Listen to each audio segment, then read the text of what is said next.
The word on the street is that the Fed is going to start cutting the interest rates. And I'm here to tell you that interest rates coming down isn't going to save the housing market, and buyers are priced out. We're going to take a look at this, the Fed cutting rates, but I actually have a ton more to share. Things like this, you actually want to stay to the end. US bankruptcies hit the highest level since COVID. Now let that sink in. Highest bankruptcy count since the pandemic. Now, back over here, Treasury yields fall as Powell signals Fed rate cuts could come. Now, keyword is could come. If you've been seeing headlines of articles, the Fed is going to do Fed rate cut after Fed rate cut after Fed rate cut, and we're going to be back to 3% mortgages. That's how they made it sound. And if we dissect this a little bit further, and remember, I have more articles coming up right here. Powell, during the speech at the Fed's annual gathering in Jackson Hole, Wyoming, the financial conditions may warrant interest rate decreases. He also stated that the central bank was moving carefully. Now, you have may and carefully. This does not mean that the Fed is going to start dropping interest rates aggressively. And the Fed doesn't actually directly control the mortgages. They just control the Fed rate, what banks pay to take this money on. Now, the 10-year Treasury is what correlates the most with the 30-year mortgage. And if the Fed gets too aggressive and starts cutting rates too fast and inflation starts coming back, the 10-year could actually spike back up, causing interest rates to go back up, because now they might be thinking that the Fed has to start increasing the Fed rate cut. That's why we have to read what's going on. Now, Powell noted that the US unemployment remains low, but that the policies are very restrictive and that they might need to actually change that stance because there's a lot of risk in the labor market. And we know that the labor market was not doing great, and Trump has fired a chief of statistics, so we're not even going to get into all that. But we know that they're not doing great. The job market is just not there. Now, if we assess further, Americans can only afford 28% of homes that are on the market. And if the Fed cuts the rate, and let's say interest rates go down 0.5%, 28% of people can only afford homes. How's that going to save the housing market? Now, let's say that the 30-year mortgage goes down 1%. Okay, maybe 45% of Americans can now afford it instead of 28. Maybe 50% can, but you still have 50% that can't. That's not just going to save the market, especially as we now see that US bankruptcies hit the highest level since the pandemic, since COVID. That is showing you that things have not stabilized, not in the housing market and not in the economy. Now, you do need the economy to get hit extremely hard if you're wanting a severe housing market crash and a correction, because the last thing that people are going to walk away from or sell is the house. Everybody needs a roof over their head, right? And the investors know this as well. That's why they jumped into the housing market. However, it's unaffordable to the average American, and bankruptcies at the highest level since COVID. And right here, the S&P Global Market Intelligence, the research and data arm of the credit rating agency, found that filings by large private and public companies. Keyword here is large public and private companies. This isn't just your small mom and pop shop. These are actually companies that are providing jobs for Americans. Rose to 71% from 66, or 71 filings from 66 in June. Now, this is where it gets interesting, marking the highest monthly tally since July of 2020. And it's great comparing things to the pandemic, but that's an outlier. What happened during the pandemic probably will never happen again. But we actually, when we assessed this article, we actually did a good job here. So far in 2025, meanwhile, we have a total of 446 bankruptcies filings, is the highest for this 7-month stretch since 2010.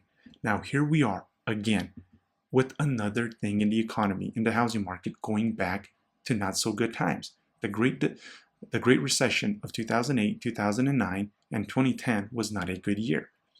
Repos, the amount of people that are getting their cars taken away, is the highest since the Great Financial Crisis.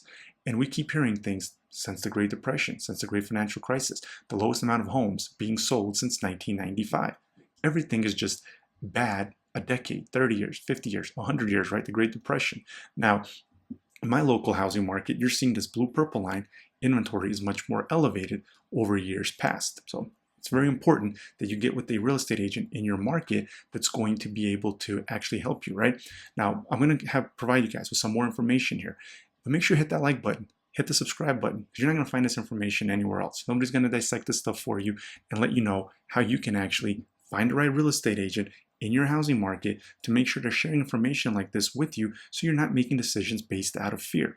Now, what I actually wanted to show you guys is history, they say, repeats itself. And oh boy, is history repeating itself. So right here, we see that Americans cannot afford homes. I mean, only 28%, right? Bankruptcies hit the highest level since COVID. Now, check this out. Tariffs, right here. We're seeing the highest since the Great Depression. If you just Google this, like I did, right here at the top, you can see it for yourself. Right here, highest since 1935. Right here, you're just seeing this highest tariffs levels, right? Donald Trump's tariffs at the highest level since the Great Depression, early 1910s. I mean, you're just seeing this going way back in history. Now, I'm going to actually show you how history is repeating itself. This is actually quite scary. Right here, tariffs, particularly the Smoot-Hawley Tariff Act of 1930, significantly worsened the Great Depression by causing a global trade war, leading to decreased international trade, higher prices, and increased job losses. Now, tell me that there isn't some resemblance there, if this isn't feeling like deja vu. Right here, though the tariffs did not cause the Great Depression itself, the act raised import duties to protect American businesses, but other countries retaliated with their own high tariffs, crippling the global trade and extending the economic downturn. Again, another similarity. History is repeating itself. And here we are with these bankruptcies. Now I'm going to actually touch base on a little bit further on here. And right here, the Hawley Tariff Act aimed to protect American farmers and businesses by drastically increasing tariff rates on imports to boost domestic prices and economic activity. And right here, signed into law June of 1930 by President Herbert Hoover, is significantly raised import duties on both industrial and agricultural goods. Now you have intended versus actual outcome.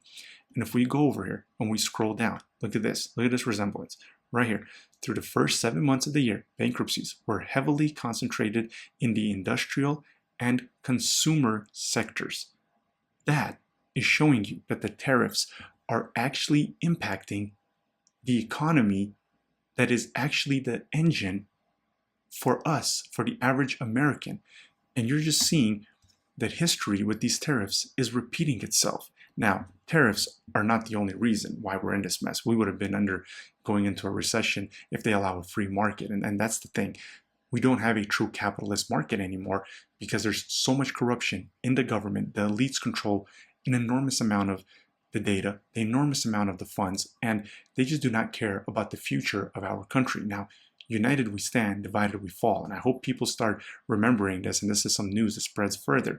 And look, I'm not a Trump fan. I'm not a Biden fan. I'm not a Kamala fan. I don't like the Democrat or the Republican Party because they want to divide us, and they are all making millions and millions of dollars. Now, that is a whole thing for a whole different segment, but you're seeing that they are not doing good for the average American, and that these U.S. bankruptcies are hitting levels not seen since 2010. And most Americans can't afford a house, and these interest rates are actually going to start being cut because the Fed is seeing that the labor market is not in good standing. Now, if you haven't, smash the like button, hit the subscribe button, because this kind of data, analysis, and information you're not going to be able to find anywhere else.